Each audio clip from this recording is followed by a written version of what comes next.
It's showtime. All right, so we're live at the last day of the TIP annual conference. You'll be wondering, why is today the last day? I will tell you why. Don't worry. When I'm done introducing my guest, I will tell you why today. Somebody said that today is anointing service. You have come for real anointing. Trust me. This is no joke. All right. We're live on our YouTube channel and we're also live on our Facebook channel. I can see you, Ruth Baba Adaiwu. Thank you for joining us at TIP Annual Conference 2020. Now, I have someone special to me, very, very special to me. I'm not saying that the other people haven't been special, but today, I have someone that is very special to me. Just hold on while I read about him. You know, many times you say, oh, you know this person, you meet this person, and all that. When I'm done reading about Coach Sam, then I will tell you this is his professional profile. Then I will tell you me, what I know about him. Okay? Right? I will read my own profile of him. Coach Sam Obafemi, popularly known as Coach Sam, we call him the coach of the coaches. The coach also have coach. Yes, so Samuel Babatunde Obafemi is a true life guru who has carved niches for himself in business, ICT, human resource development, life coaching, mental health, and social enterprise. Sam has more than 2 decades experience working in several industries: manufacturing, oil and gas, ICT, payment card infrastructure, and has developed a huge repertoire of resources that form the bedrock of effective solutions. He is an adept strategist whose interventions have defined success for many organizations. Within the last 8 years, Coach Sam has proved core strategy and operations advising with focus on business processes, change management, culture, and business model development. Samuel Obafemi is known for top-notch content development for capacity building, training and development in life coaching and business system enhancement. He is a YouWiN Monitor and a consultant to YouWiN SMEs in the North Central region. A man of many talents, Coach Sam practices as a neuroscientist with core specialties of stress management, emotional intelligence, anger mastery, and peak performance coaching. He's the first Nigerian certified anger mastery coach and therapist from Century Anger Management Institute, United States of America. And he's also a certified peak performance business and life coach. Sam is a certified master NLP practitioner. He's an Erickson hypnosis expert. He's a neurological repartment therapist. He's a performance consultant. He's a result coach. He's a certified practitioner of positive psychiatry with mental health from Sydney, Nigeria, or Sydney University, Australia. He's also a trained certified applied positive psychologist from the US. Sam is also a mental first aid advocate. Coach Sam holds a BTech in computer science and multiple ICT certifications. And he's currently an MBA student of the University of Geneva.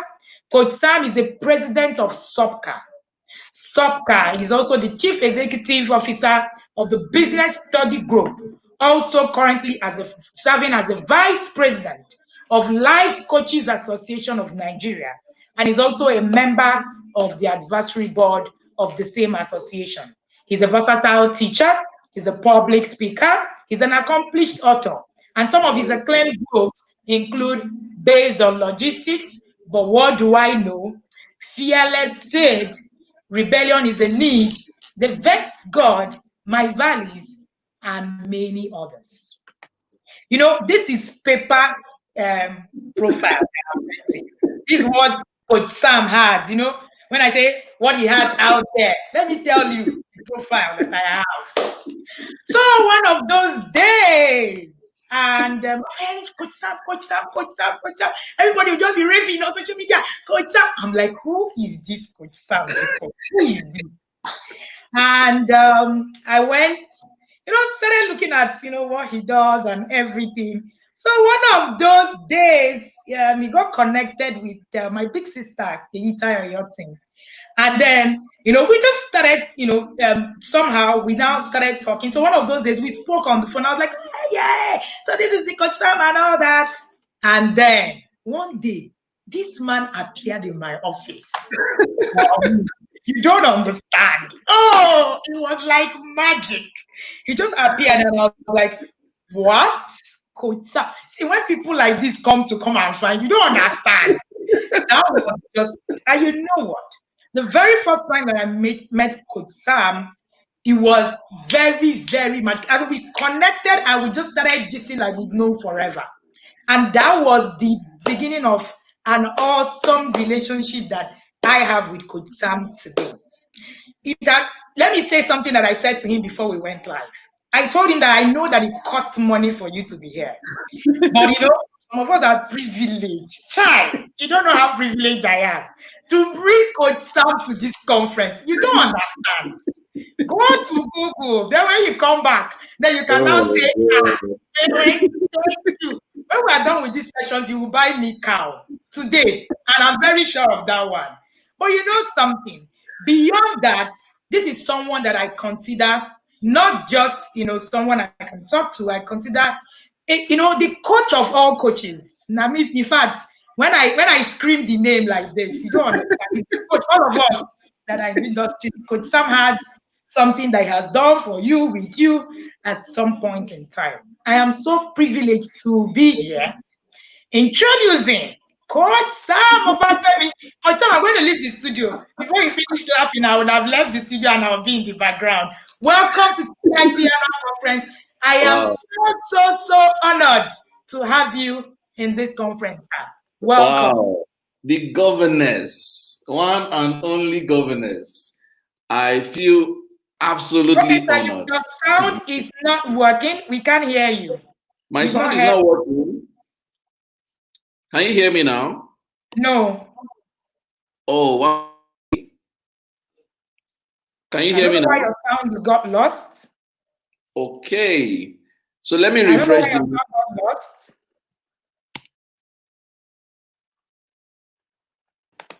Ife, could you hear him? Hi, Ife. Ife, can you hear me? Yes, can you hear me? Yes, ma, I can hear you. I can hear you. I was able to hear him before he went off. Wow, they can hear you. I'm the one that I'm the one that they can't hear. Oh, can you wow. hear me now? They can hear me and they can hear you. So what happened? How did I lose? Okay, let's go. Can you hear me? So I'll connect on YouTube with you. All right, sir. So can you hear me now? Let me know if you can hear me, then I can roll.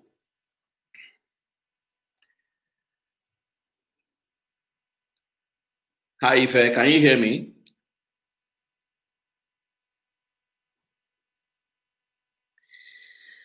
Hello. Okay, perfect. So let me roll. I believe that the governess will sort her ability to hear me. Thank you for having me on the TIP conference. It is absolutely an honor to be here this afternoon. She's read a very lengthy profile of me that was actually rewritten by my big sis and my darling, Eita Iyotim. So that profile is also still shaking my head like, hey, now maybe this kind of a thing. So governance, thank you. Like I've always told you offline, you're one of the very few people that can ask me to leave this town. I'll pack my load and run away quickly because you're so valuable to me. Thank you for putting together a very robust session, a robust conference like this very well organized, and I'm very proud of you. I'm learning from you on conferencing things. So ladies and gentlemen in this conference, thank you very much for tuning in. Thank you very much for following the brand Intentional Parenting. Thank you for supporting my sister and my darling Wendy. Thank you for everything you do for us as a family of behavioral change practitioners. We all are in the same family. That is my opinion. I believe that we are together in this work of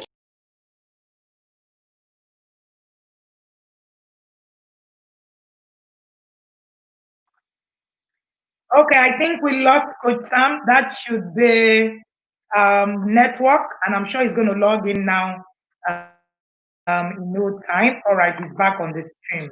Okay, I don't know what happened to the screen, but I'm back. So sorry about that. Okay.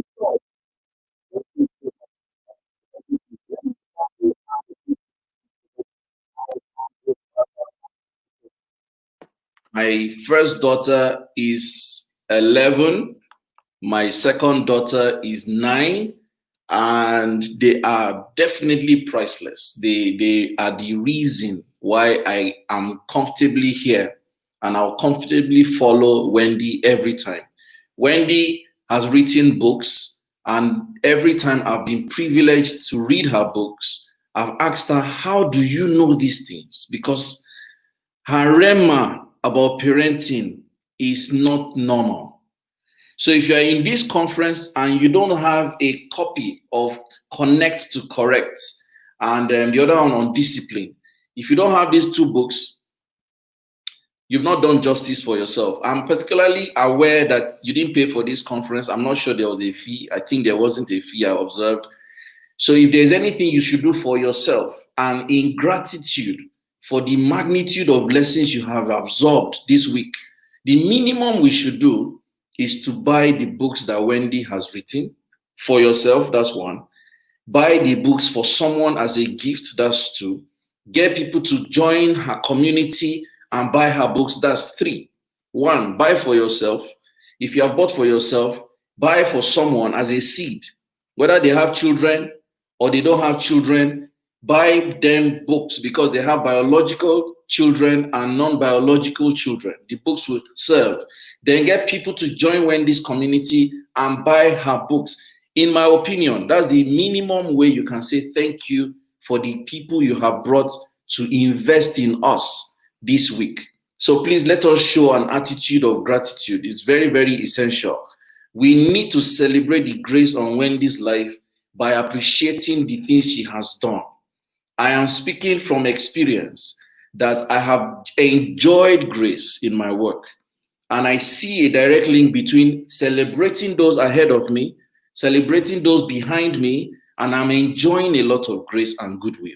So if you also know that you want to enjoy grace and goodwill, we need to celebrate Wendy for the things she has put together this week. And the minimum is to patronize her service and share her work and encourage people to do the same thing.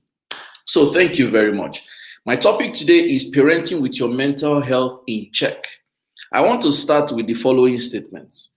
First and foremost, you may have heard before, there is no health without mental health. There is no health without mental health. It is not possible for you to be healthy when your mind is not in one place. It's not possible. It's not possible for you to be well when your mind is in different places. It's not possible. So what that means is that the root of our health is our mental health. When I say root, the first thing that comes to your mind is a tree. What makes a tree flourish is the nutrient the tree sucks into itself. Which means that if a tree will be fresh, blossoming, blooming, producing fruits, spreading its leaves and branches healthily, in fact, overgrowing itself, that will need you to trim it so that it can be healthier. It is a function of the nutrients that it takes into itself, like water, like light, like any manure, anything.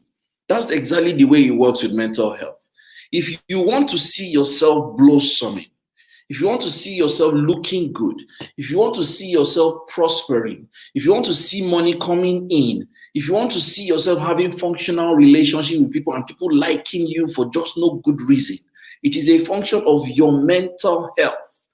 I have said again and again, since 2016 to now, I have lived my happiest.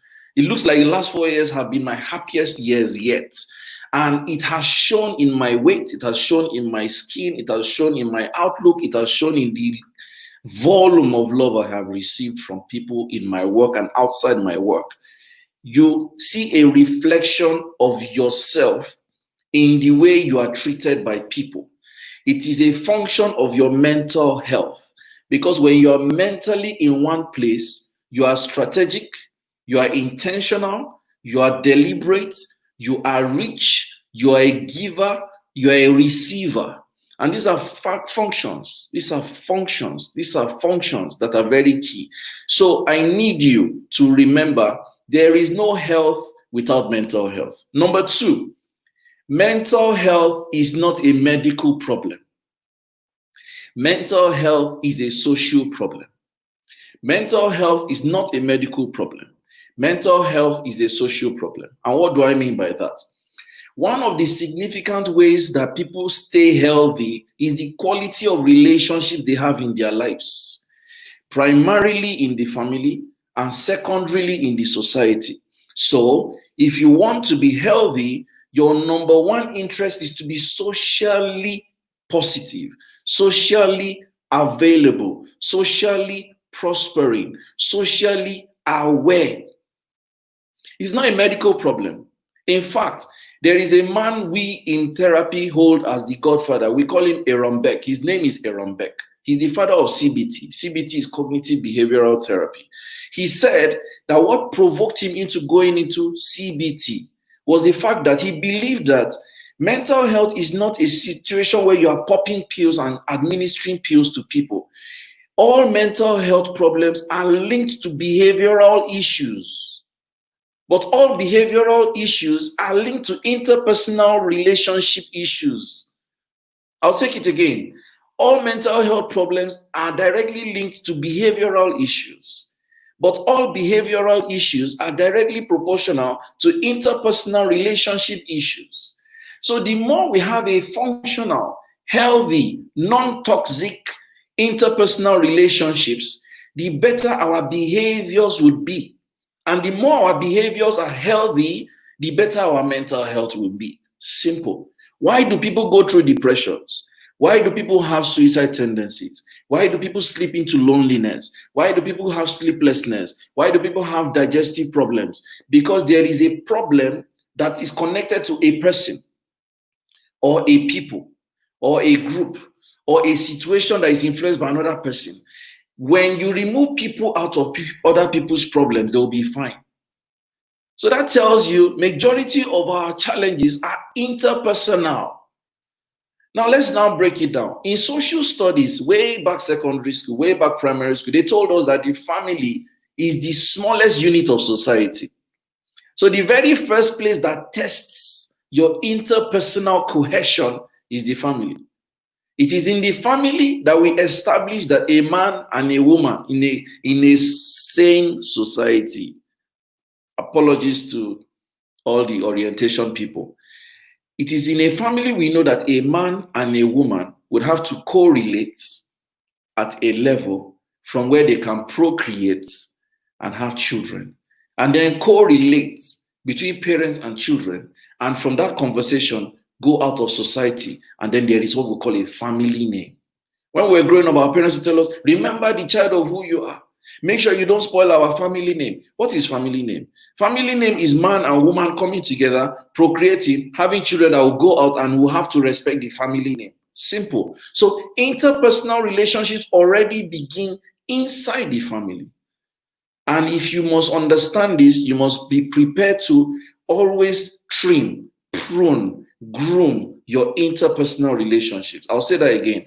Always prepare to trim, prune, groom your interpersonal relationships in your family.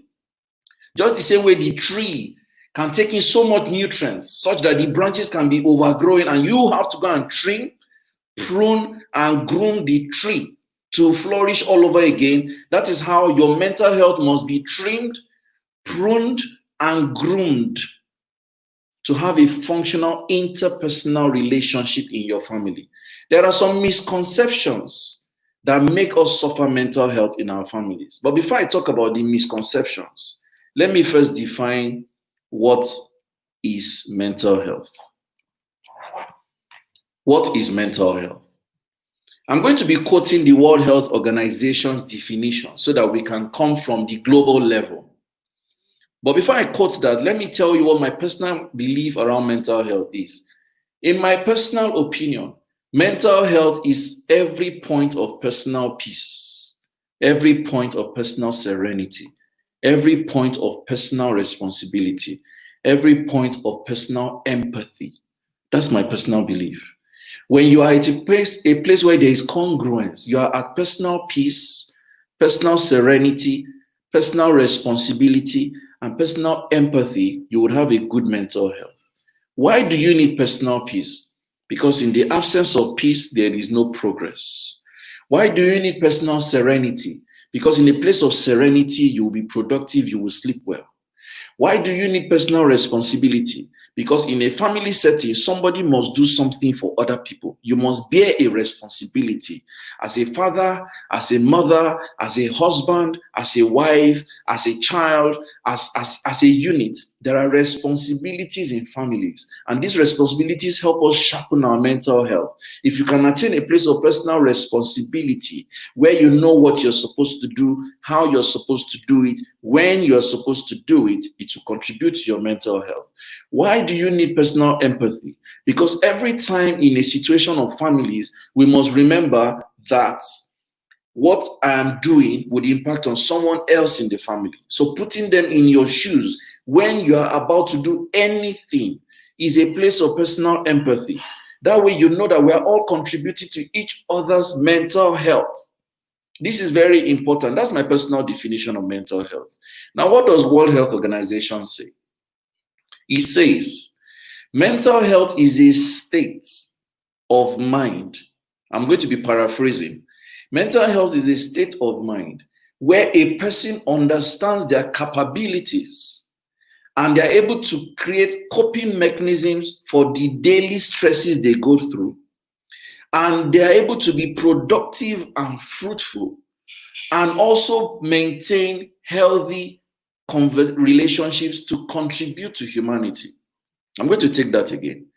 Mental health is a state of mind where you know your capabilities, and in knowing your capabilities, you're able to create coping mechanisms that help you deal with daily stresses of life.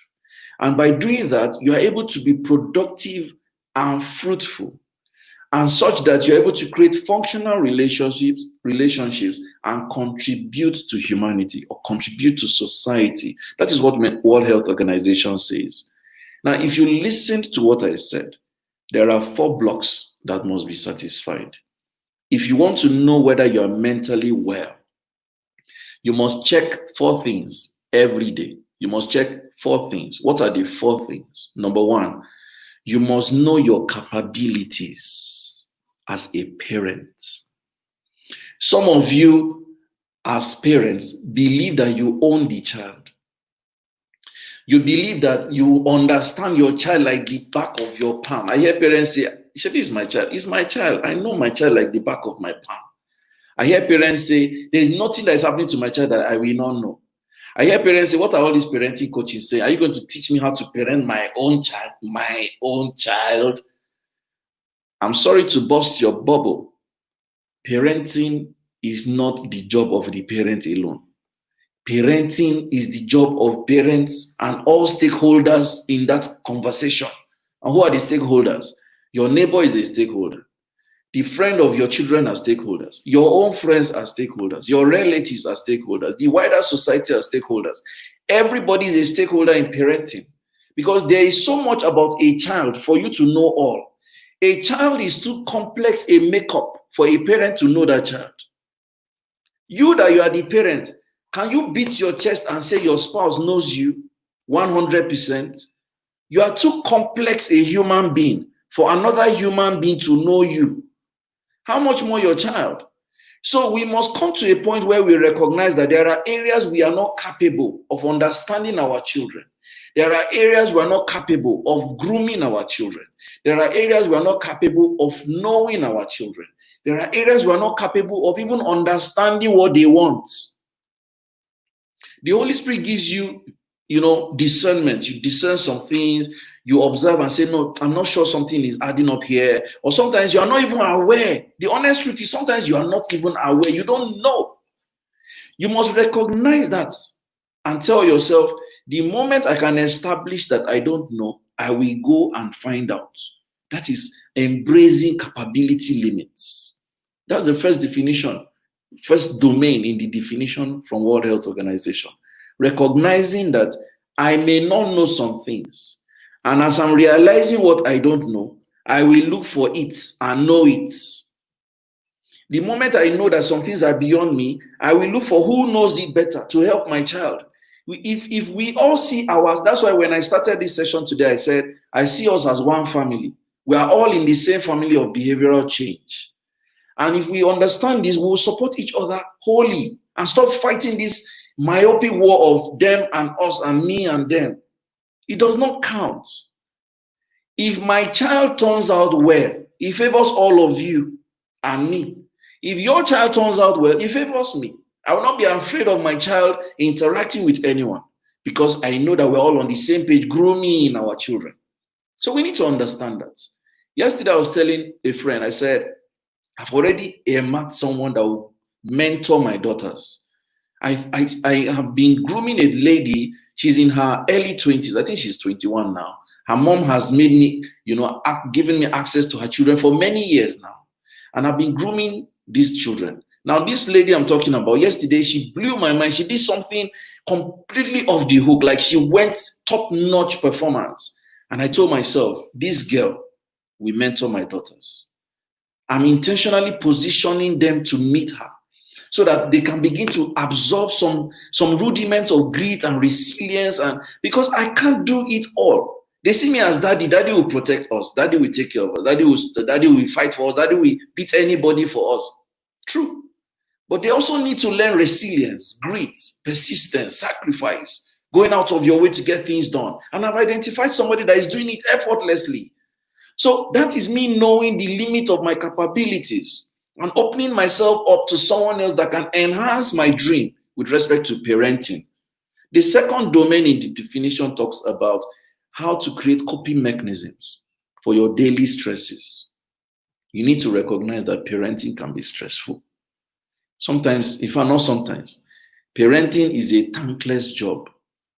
Do all you can. Your child will still say, but why did you not do it like this? But why is he not like this? You will do. on the 3rd of July, a friend of mine was celebrating her daughter's birthday. It coincided with my own daughter's birthday. So she bought cakes, 2 cakes, one for her daughter, one for my daughter. And bought plenty of gifts for her daughter. Of course, it's her daughter's birthday, so it was a party for her daughter, but a cake for my daughter.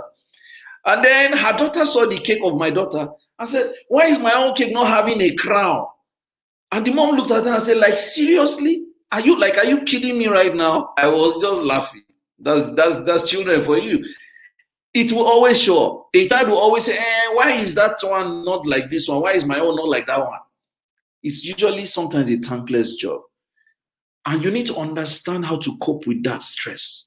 The stress of thinking of money, revenue, parenting, cooking, their upkeep, their health, their dressing, their future, their education, their this, their that, and even their complaints. You must create a system that works for you. And there are a few quotes I have developed that helps me with that. Number 1, pat yourself on the back as often as possible and say, Sam Obafemi, you did try. Call your name and say, Wendy Ologe, you did try. Call your name and say, you know what? You are doing well. You are doing well. This life, I can't kill myself. I can't kill myself. Allow me to flex. Simple. That's number 1. Create a coping mechanism by giving yourself self-compassion. Number 2, it is okay for things not to always be okay. It is okay for that tension to be there. It's okay for that disagreement to be there. It's okay for them to frown, long, there's a way they'll drag their face. I don't want to talk to you. It's okay. Once in a while, let them just do what they want to do and you just free yourself. And later you can come back to the conversation. It is okay for there to be occasional misunderstandings. It's okay for there to be occasional disagreements. It's fine. It is part of the rudiments of evolution. You're both evolving. In fact, it was Wendy Ologe during the conference, Evolve conference with Itayo, that said, what was that statement she said? She said, if parenting does not change you, something is wrong somewhere. If parenting does not change you, because the thing is, as a parent, you will see a lot of things that will require you to evolve. You can't run away from it unless you want to just either pretend that you're not a parent or just be irresponsible. But parenting will change you. No matter how slowly, no matter how inconsequential, something about you will change. And you must accommodate it.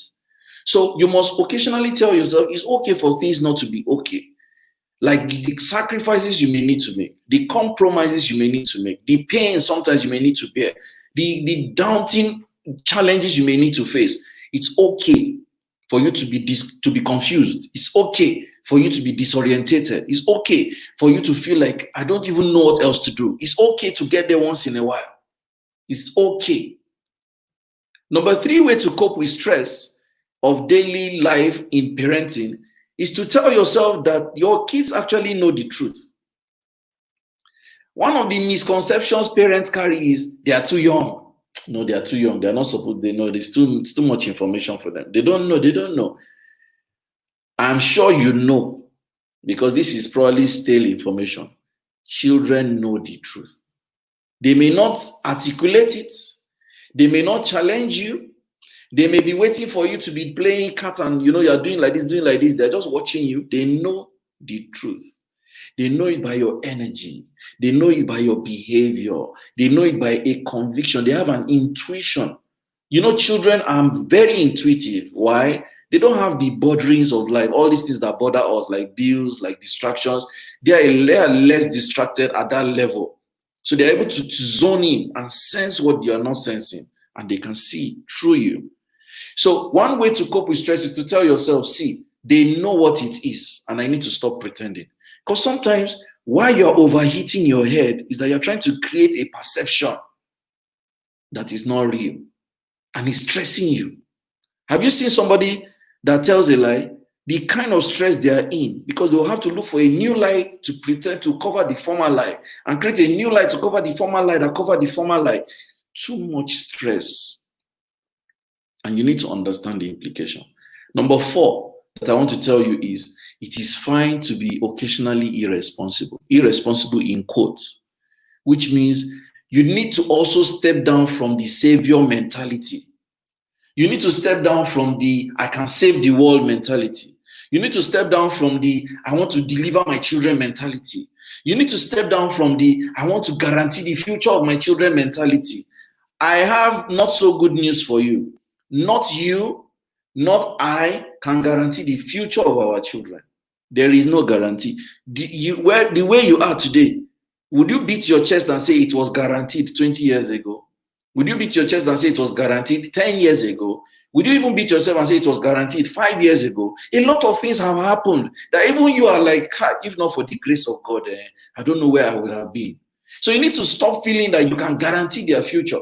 I hear some people say, Lord, thank you. Yesterday, a very close friend of mine lost his dad. And the dad used to be a colleague of my parents at the workplace. And in my mind's eye as a child, while we were growing up, they were made. They were settled. They were the big boys. Their dad was rich. He was working with the white people in the company. They were all that. When I got the news yesterday that the man died, I did a back travel, like a time travel backwards, and said, okay, I was just picturing things, the way things have evolved. And I said, wow, who would have imagined that if we're even looking at the metrics of economics and status and influence and comfort. I'm like, wow, how did we even arrive here? Like, we are faring better, and I'm wondering, oh my God, how did this happen? So in my head, if I think back as a child, they had a more secure future. But the way things have evolved, everybody has leveled up. All I'm trying to tell you is you cannot guarantee the future of your child. What you can do is investing in them now. Invest truth in them. Don't invest your values. Don't project, that's the word, not invest. Don't project your values. Don't coerce them into some principles that says you must live like this. If not, you will not so like this. When I was going into university, my dad sat me down and said, you got admission to read computer science. I don't want you to just graduate as a computer scientist. I want you to be vast and versatile. I said, yes, sir.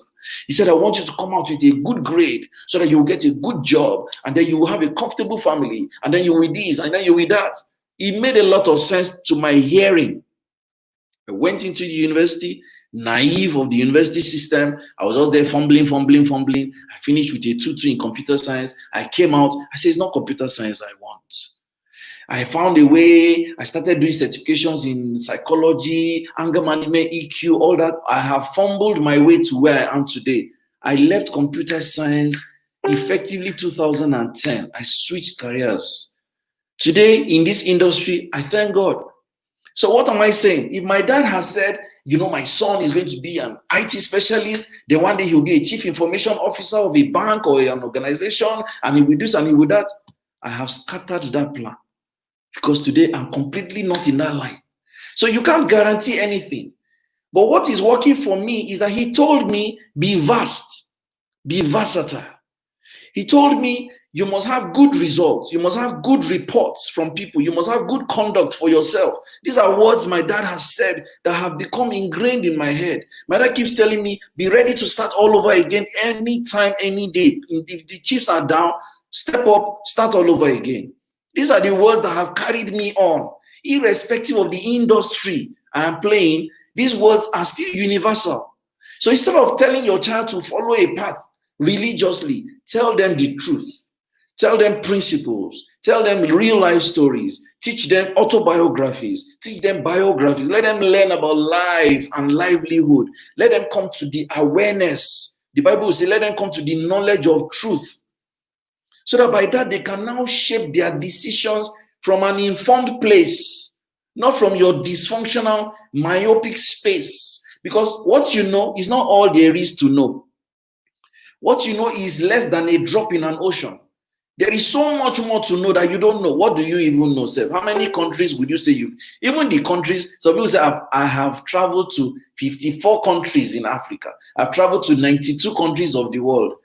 If you ask them, now one city, then go. Even that city, airport, hotel, event, back, airport, Nigeria. That's all. They say, I've been to all the cities in the world.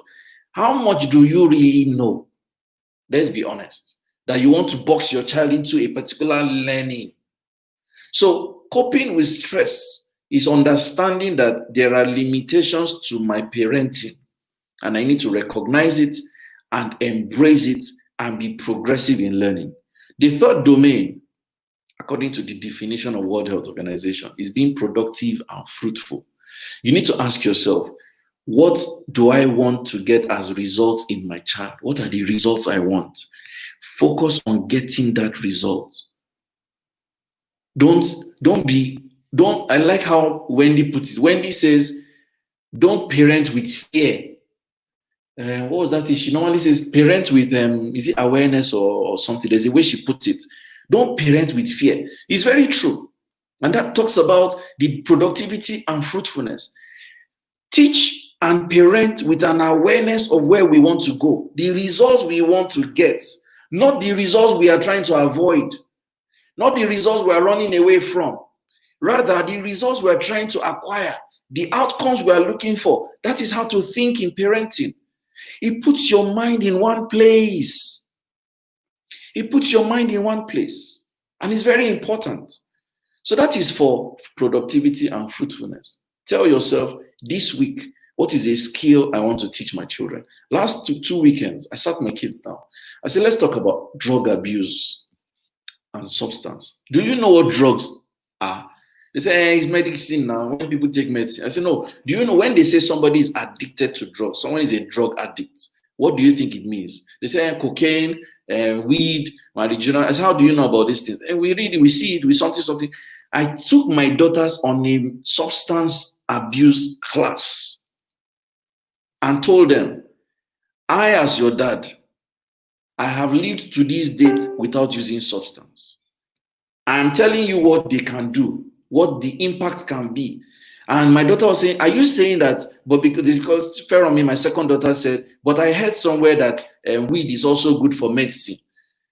And I said, yes, there are medicinal use of cannabis. And I took time, we went on Google, I was showing them the leaf and everything. And I was telling them that there is medicinal use and there is abuse. And this is what it means to abuse. I said, I'm telling you this because I remember vividly saying, when you choose to follow a different path, me, your father, I will not disturb myself. I told them blank. I told them that me, I will tell you what I think will be good for you. If you choose otherwise, me, your father, I will not disturb myself. If you choose a life that does not serve you, I will not kill myself. I told them clearly. So that they will not say, hey, after all, one day my dad will come and take me, God forbid, in an unlikely case. But I've told them clearly, why am I doing that? I need them to come to a place of awareness so that they know the consequences of the choices they will make as they are growing up. It makes all of us functional. It makes all of us fruitful. We're on the same page. I talk to my daughters about personal hygiene. I talk to my daughters about, domestic chores, cleanliness, revenue generating, making money, thinking about business. As simple as sharing and giving. We talk about these things every opportunity I get. I make sure I say, no, why do you think this is important? Why are you doing this? What do you think you want to get? What is the motivation? They know when I say, what is the motivation? They already know I'm trying to ask, what is the thing driving you to do what you're doing? I want to understand what is in your mind. My wife doesn't like it, but she says, they're too young. Just tell them what to do. No, my philosophy is ask them, why are you doing what you're doing? Let me even understand where you're coming from. So that I'll tell you what I think, and then you know what you're doing. And it has been working for me.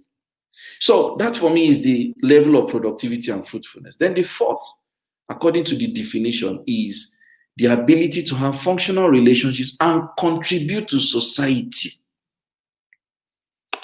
Some of us have a stereotype thinking of always grabbing, taking. You are constipated with knowledge. You are not doing anything with it. You are not teaching your children how to help other children.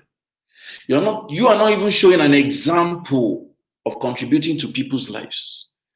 Many people in this conference, this is not your first parenting conference. This is probably not even your 10th parenting conference. Conference after conference. You're looking for free conference. Even if it's paid, you will pay. Carry jotter, write notes. You say, word, deep, powerful, inspirational. After conference, close that. That thing was very, very instructive. When is the next conference? They will announce the date. You will register, you will attend again. Who have you used that for? What have you done with it? If you are not contributing to society and humanity with the wealth of acquisition you're getting in terms of knowledge and awareness and experiences and all whatnot, there is a sign that your mental health is not complete. And because we're in a parenting conference, the first place where you should instill and distribute your awareness is your family. How many of you have helped your children understand your decisions? You say, they will know. Everybody, when they grow up, they will know the decision. They will understand.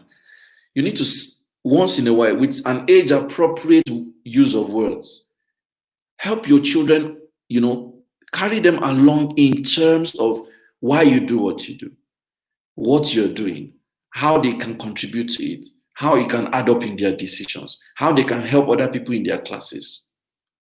When you have learned about bullying from Intentional Parenting Academy, for instance, do you get to help your children, help other children in their class that are suffering from bullying, or even talk to bullies?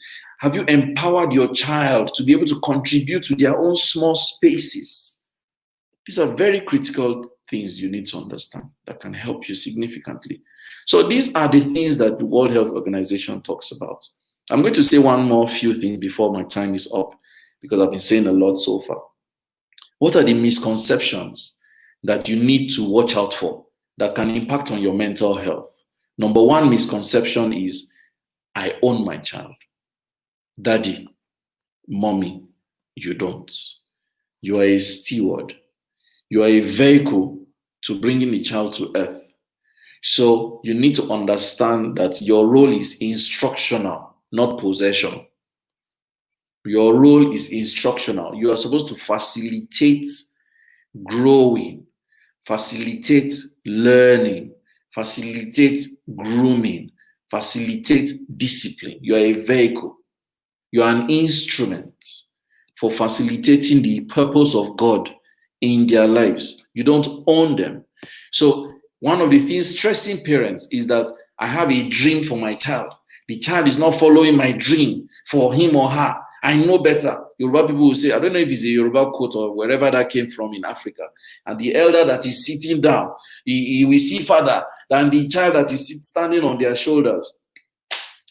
It may not be wrong, but I know it's not universal, because there are many things that children see too that parents don't see. It's vice versa.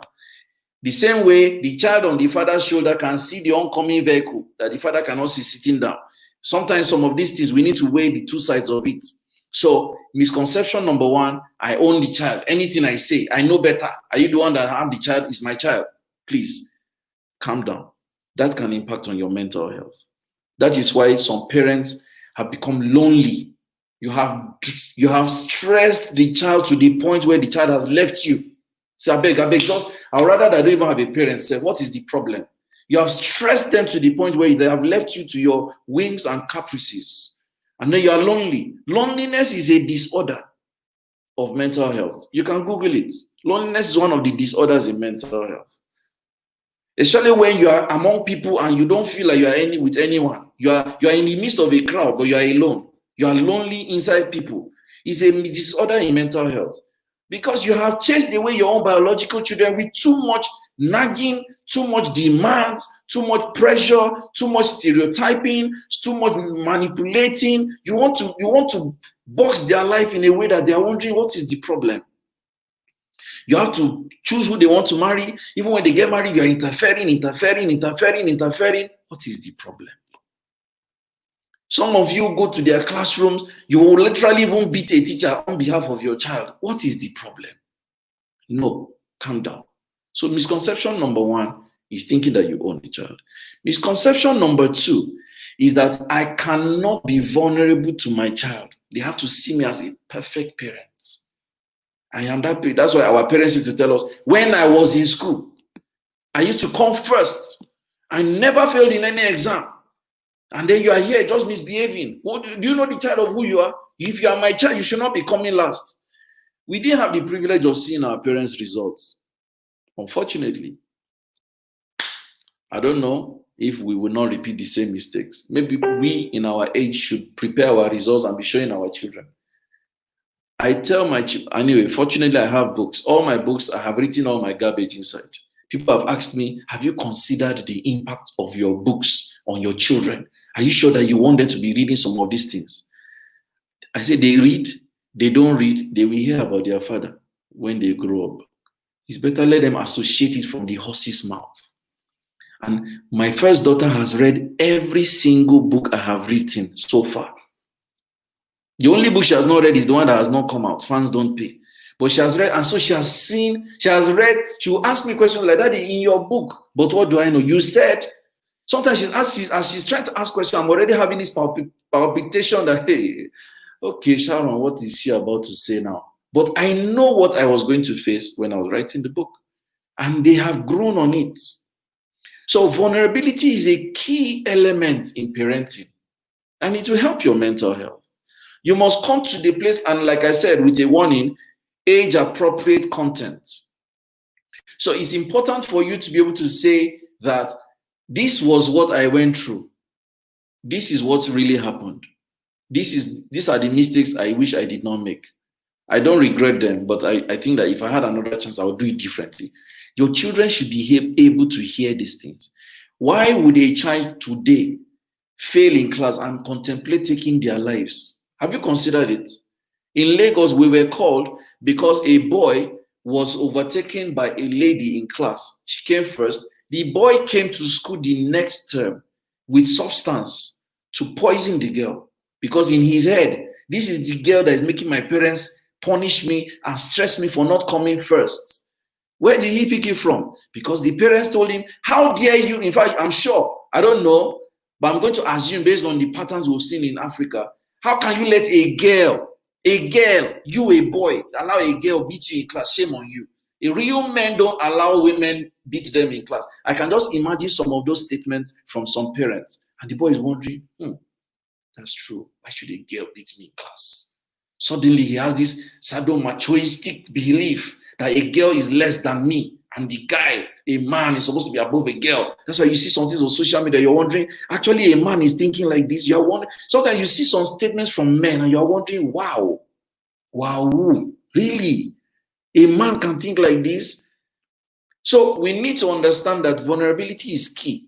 Show them that I'm grateful for where I have come, because based on my antecedents and my habits and my patterns, it's just God. And associate with your mistakes. When you see them committing a mistake, associate with it. It's very important so that they can learn some of these things. Number 3 misconception is that with time, everything will be fine. In parenting, we make that mistake. We say, after all, I turned out well. Auntie, uncle, don't deceive yourself. You didn't turn out well. You know yourself. Whoever this applies to, go and get help. You didn't turn out well. Don't just be saying, after all, I'm married, I have children, I have a job, or I'm doing well in business. Let's just be managing it. We turned out well. You did not turn out well. There are stuff you are suppressing. There are pains. There are traumas. There are wounds that you are suppressing. And unconsciously, you are stereotyping your child in a way. Maybe you left a marriage that was very bitter, and the man comes from a particular tribe, and your child, as God, you know, God is a very interesting human being. Well, God is not a human being, spirit. God is humorous in a way that the same tribe you so despise may now be the tribe your child will now come and say, I found love. Oh, mommy, if you see the babe I want to marry her, you will love her. Hey, how is she? Show me her picture. Wow, she's so beautiful. She's so still. Oh, she has a master's. Hey, she grew up abroad. Hey, wow. I said, where is she from? I said, she's from so A, B, C, and D. I said, You may even be diplomatic enough to hide it, but somehow it will be brewing in your heart. Like, shit, this tribe. So really, you know your dad comes from there, right? You know that they're suddenly you'll be dropping hints, until one day when you now see that he's really serious, then you now bear your fangs and say, no, you're not marrying from there. I don't have a problem with the girl, but you're not marrying from those people. You won't know that it was your history that you have blocked. You threw it away. You felt like with time, I'll be fine. Time by itself is nothing unless you process it. Time by itself is nothing. It does not add any value to anybody unless you use it. So you can say, it's just like saying, with time, I'll be a graduate. You didn't write certification or admission or exams to join a school and learn and graduate. Just say, with time, I'll be a graduate. With time, I'll have a car. With time, I'll have a house. You just want to say, one day, the God that I serve will do it for me. Without your input, it does not work like that. Parenting too is like that. You don't say, with time, my children will turn out well. The God that I am serving will guide my children. They are his properties. Good thing. Good news. Children are God's heritage. He would make a way for them. That is true. However, it would have been an acceleration of benefits if you played a role in helping time process their growing. So your involvement is good and essential because you're an instrument God has chosen to guide them into that future. These are some of the things I want you to understand. That is very helpful. I would like you to do a study on ACE. ACE. We We call it ACEs or A's. And what does it mean? Adverse childhood experiences. Adverse childhood experiences, this is my last talk or section in my talk. Adverse childhood experiences has proven to be the cause of 1/3 of adult problems up to death. ACEs have proven to be the root of 1/3 of adult problems until their death. And what is ACE? ACE, just like we said, adverse childhood experiences, says that there are experiences a child would have in their first 18 years that can permanently scar them forever. There are experiences a child will have in their first 18 years that can permanently scar them forever. Experiences like the absence of love, feeling emotionally abandoned, the absence of care, feeling physically abandoned. You don't pay attention to their dressing. You don't pay attention to the quality of food they eat. You don't pay attention to their need for your time. You don't pay attention to their probings and their questions and their anxieties and their confusions. These things have significant impact. You don't even know who is touching your child. You just say, no, nothing is happening. In fact, in some very rare cases, which is becoming popular now, siblings are having sexual interactions. And you have no idea. You just say, no, my children, they love each other. If you know how my children are so close, I'm not putting ideas in your head, but I'm speaking from experience that a lot of things are going wrong because we are not paying attention. We can't know everything, but we need to do the best we can within the circumstances we have, and God can take it over from there. But sometimes you have a leaning and you just ignore it and say, no. If someone says, go for, and you start speaking in tongues, fantastic. Finish speaking in tongues, use your sense and go and make some simple curious checks. Curiosity, some safe curiosity. Now, I'm not saying nagging and stalking and, copying their social media handles so that you can be monitoring them. No, I'm not asking you to go and overindulge and now become like a monitoring spirit and you're checking on them. In fact, professionals have said, the moment your child starts locking their doors, start staying indoors, start avoiding you, start questioning why you're coming into their room, something may be brewing. That's even a professional angle from the psychiatric and clinical psychologist angle. They even say that you need to be over extensively involved in checking their patterns and behaviors. But I'm even speaking from a therapeutic angle, from a relational angle, where I'm saying you don't want to overindulge in trying to micromanage them, but you need to be able to understand when things are not as comfortable or convenient as it used to be. Some of you have no relationship with your children. You're just about the rules. Do what I say. Do what I do. I'm your father. You must listen to me. I'm your mother. If you suck my breast, you must listen to me. Auntie, they sucked your breast, thank God. The breast self, they don't leave them. Leave them alone. So we need to understand these things. And I hope that from the multitude of things I've said, the Holy Spirit himself will minister more to you and bring more to your illumination. ACEs are critical. Please do a Google about that. And there are assessments. I could send that to Wendy and she'll send it across. You could take the assessment and ask yourself, do I need help? I'm not telling you to administer ACE assessment to your children. Focus on yourself first, because we have seen the people that are hurting other people. And the primary sufferers are the children. You are messed up.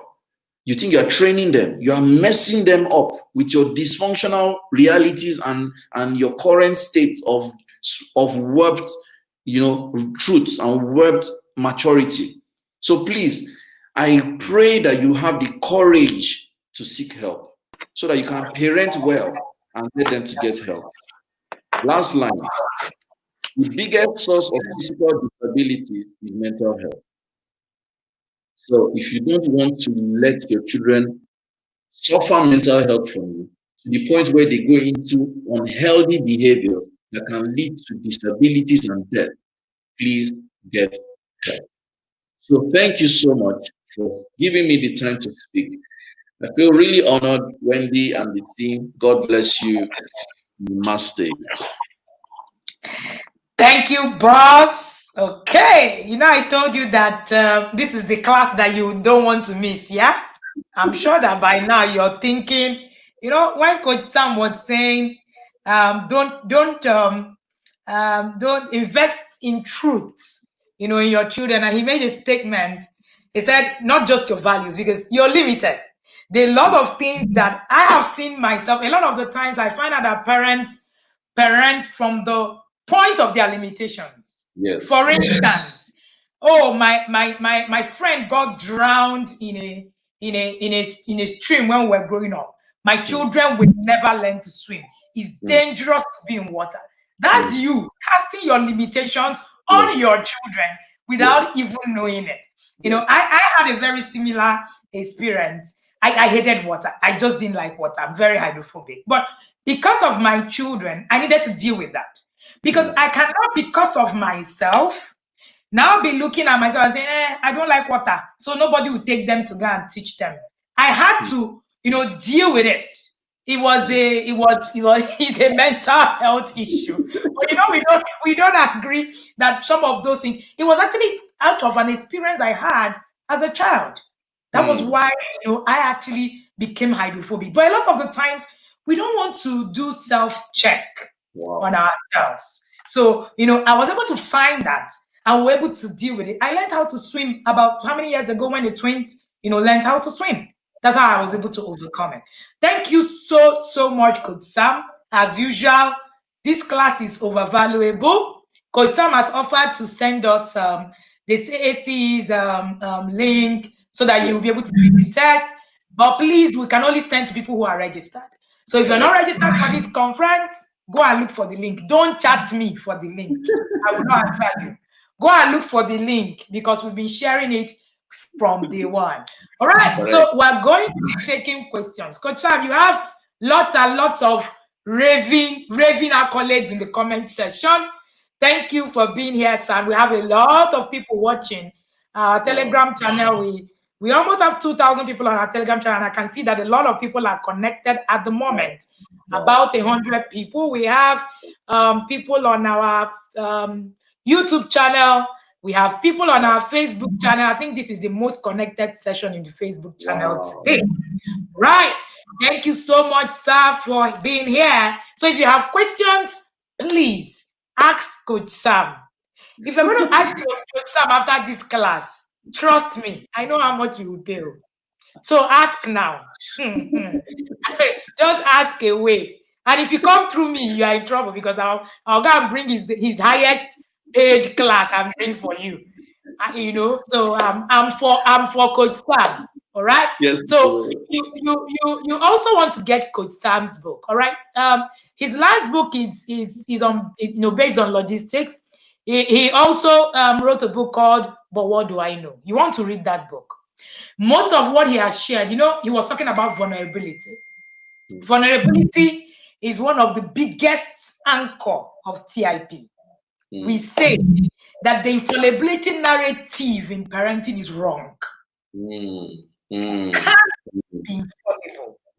You can't protect infallibility on any grounds. And I saw that his book, the ability to actually share his process. Sometimes many times when you read about people's stories, you're encouraged to actually begin to see that, okay, so I can actually let my story flow as well. So please, you can get a copy of Coach Sam's book. But like I said, one of the best things that you can do for us at TIP annual conference is to rave over our speakers. We are not paid. I can't even pay Coach Sam for this conference. I know I've only been able to bring him once to do an event that is paid. Ask him. In fact, I was just chatting him and romancing him behind for him to come and do it at the price he came to do it. But you know the truth.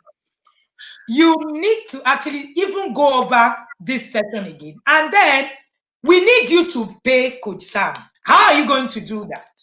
We need you to go on your social media handles. Begin to write the quotes that you heard today. Tag Coach Sam and follow him. You see all these things we're doing, we're raving over people like Davido, Hush Puppy, and all the rest. They have 1 million. It pains me that they have 1 million followers. And people that are giving you value are still doing 10,000 followers, 5,000 followers.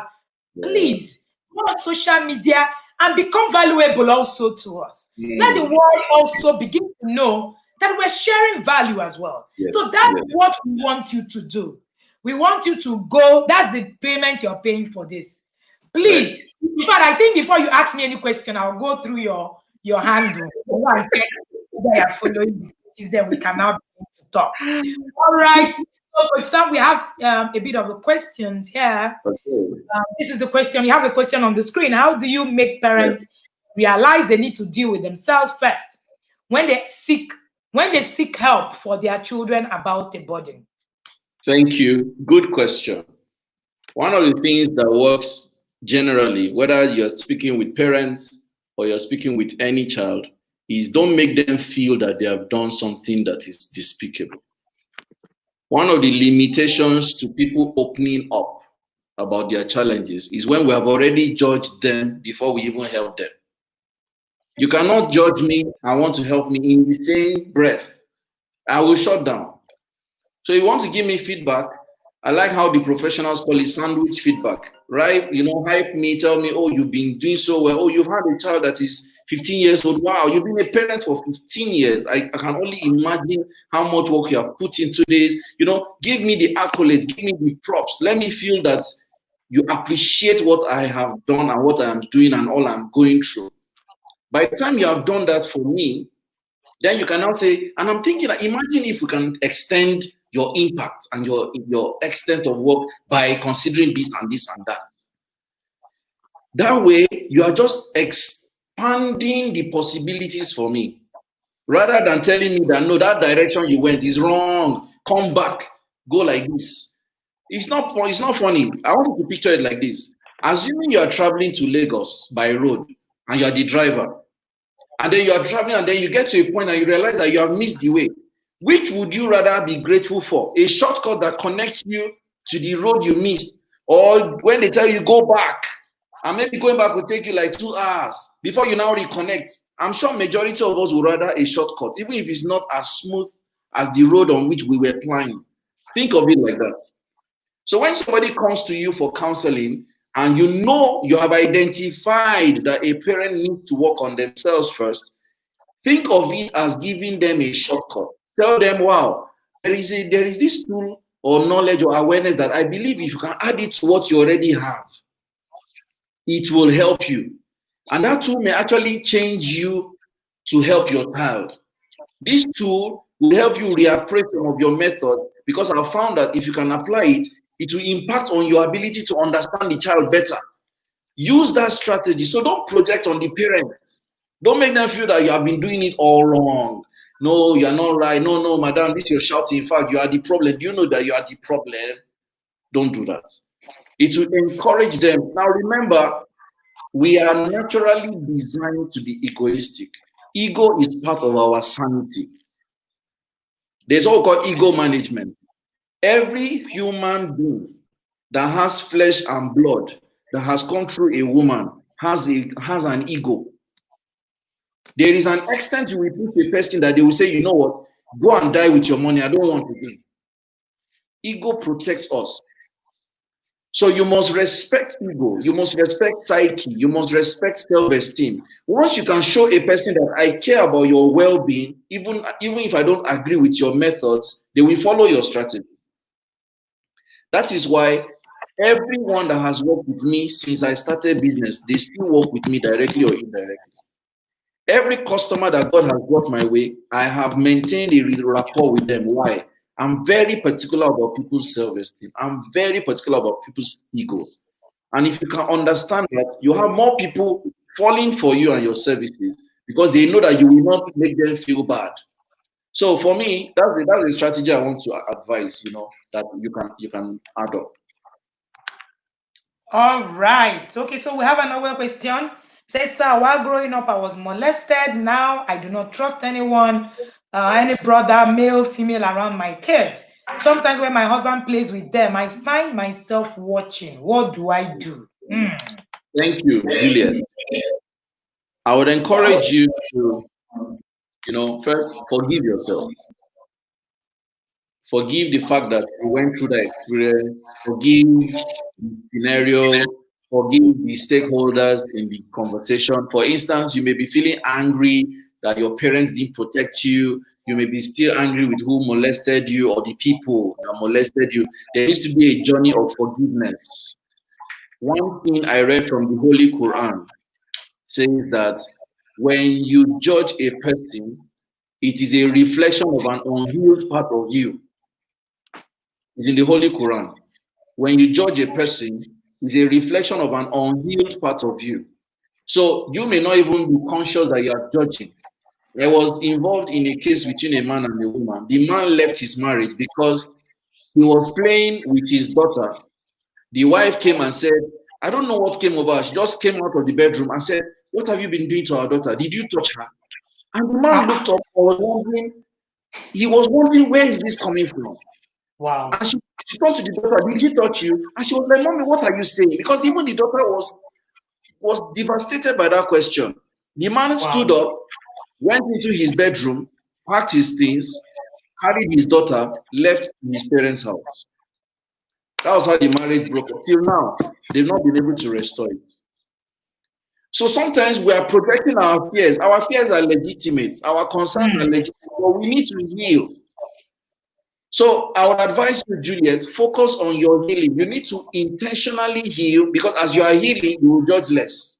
As you are healing, you will fear less. As you are healing, you will project less. So focus on your healing. Don't bother about, everybody has their life. If anybody is a predator, it's beyond your control. There's nothing you can do about it. Oh, yes. But you need to focus on your healing. If you can heal and keep healing, because healing is not permanent and it's not one thing. You must keep healing gradually. Once you focus on your healing, the rest will be sorted. Thank you so much, sir. I don't know if we have any more questions. That should be the last question I can see in the comment section. If we have any more questions, we have comments in our Telegram channel, though. We have someone saying Coach Sam over-delivered and above my expectations. I got so much value.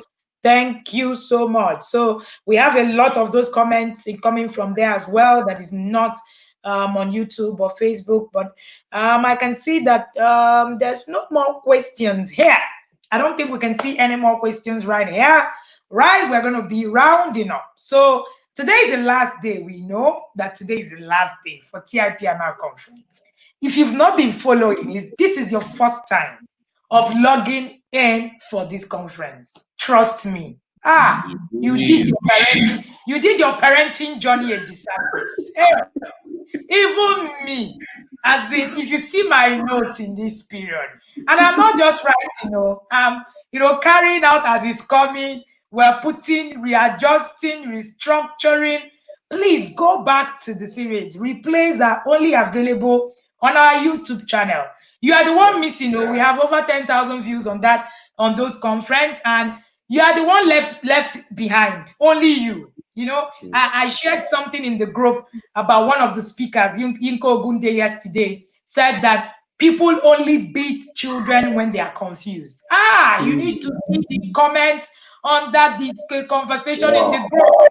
And I'm sure this is streaming live in the group. People have been saying, no, how can you say that? God said we should spare the rod. Are you bigger than the Bible? Many of them are not in this conference. That's why they are saying this thing. We have had 25 people can be talking rubbish at the same time. Wow. That's one thing that you must understand.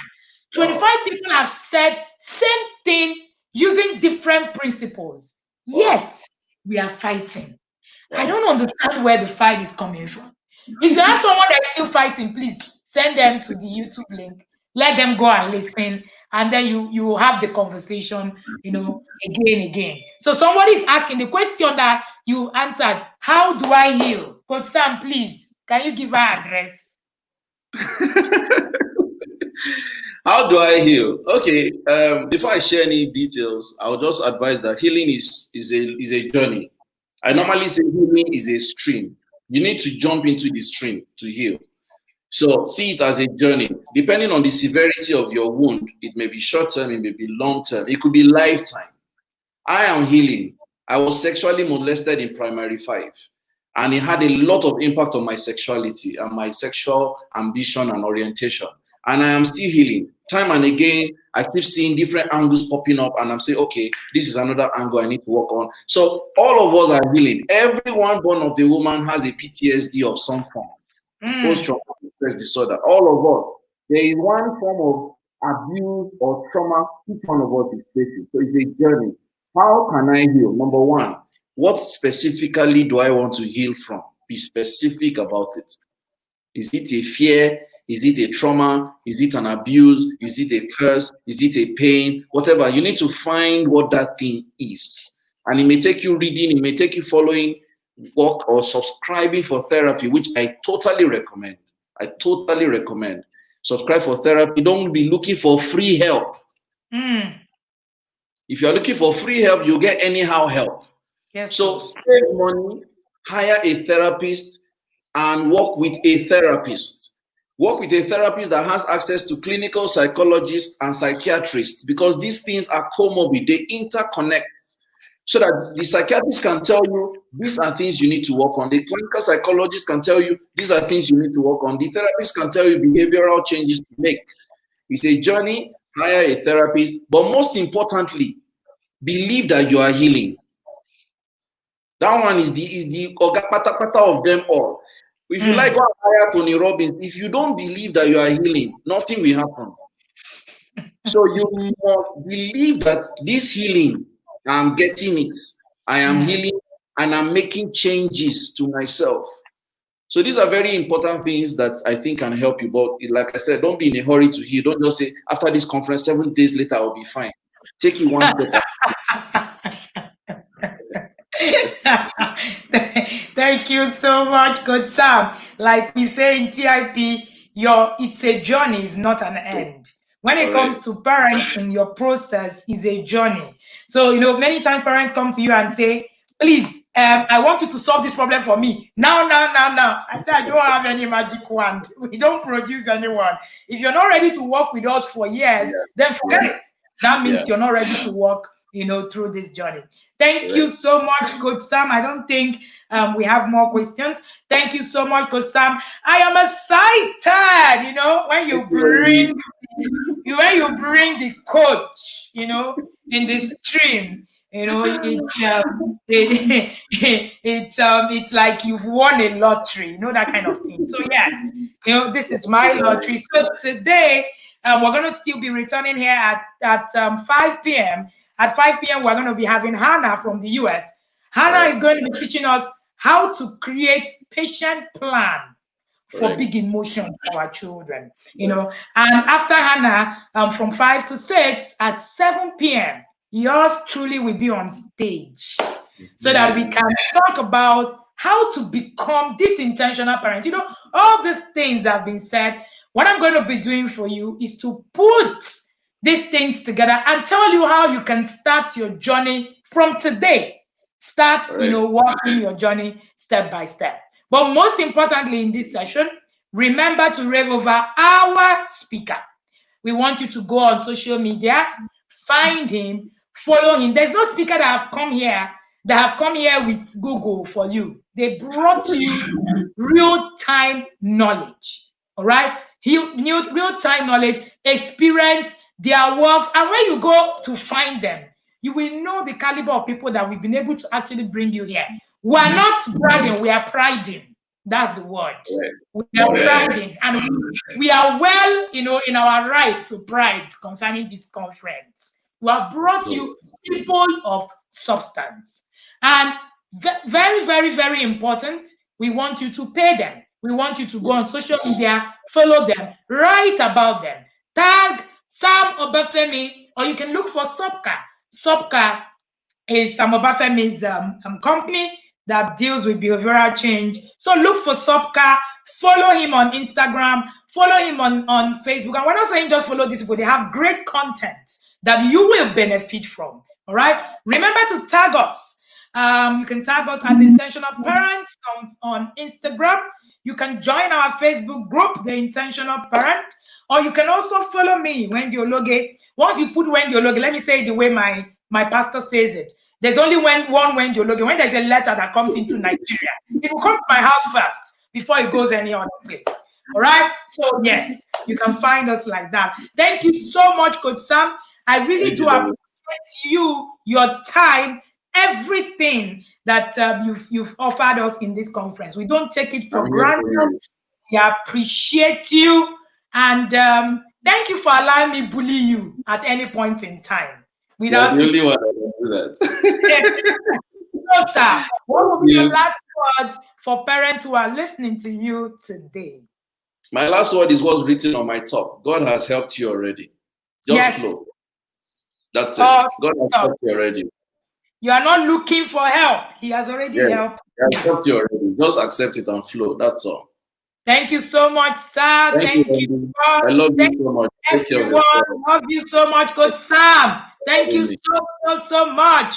All right, this is TIP Annual Conference 2020. I'm your host, Wendy Ologe, and I'm the founder of the Intentional Parent Academy. You want to find out anything about the Intentional Parent Academy, simply go to www.theintentionalparentacademy.com.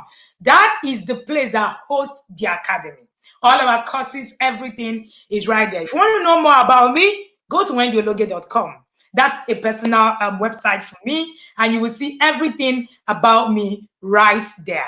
But we're going to be returning here at exactly 5 p.m. to join Hannah from the US to learn how we can begin to create a plan for the things that we want to do. And also at 7 p.m. you join me to share a thought I've never shared before anywhere with you, right at 7 p.m. Thank you all for all you do. And hey, I'm hailing my yard people. My yard people are the parents of the TIP Academy. We call them the VIP parents, very intentional parents. All right. They are parents I have worked with for the past 6 months. It's an annual subscription parenting circle that we have. And I call them my yard people. And they say that I'm the leader of the yard. Thank you so much for being here. We appreciate you. We honor you. And thank you to everybody that's viewing. Don't forget, follow Coach Sam. Don't forget, print his words on Mabu. Don't forget, we want to find his words in the next how many years to come, and we will say these words were shared on TIP Conference 2020. Do that for us. We appreciate you, and do have a good afternoon.